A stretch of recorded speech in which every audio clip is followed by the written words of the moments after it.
вы не называете я все лет так и сказал. Так, прямо сейчас было, первый раз считал, да? Я считаю, что это с вашим названием, это раз это ваш год. Решить? Да.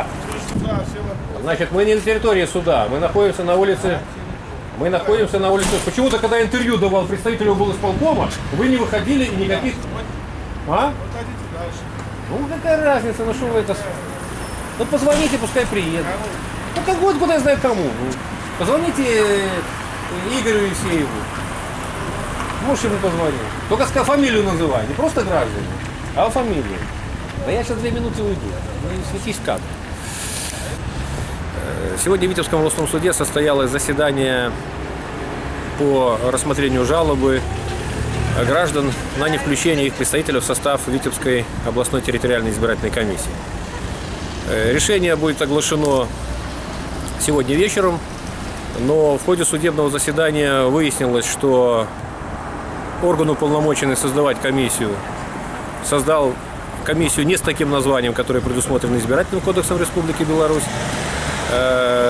Те списки заявления граждан, протоколы партий и общественных объединений, которые поданы на выдвижение кандидатов в состав комиссии, не соответствуют требованиям. Где-то не было кворума, где-то не указано в состав какой комиссии, в некоторых был указана вообще не та комиссия. В общем, фактически облсполком и президиум Витоблсовета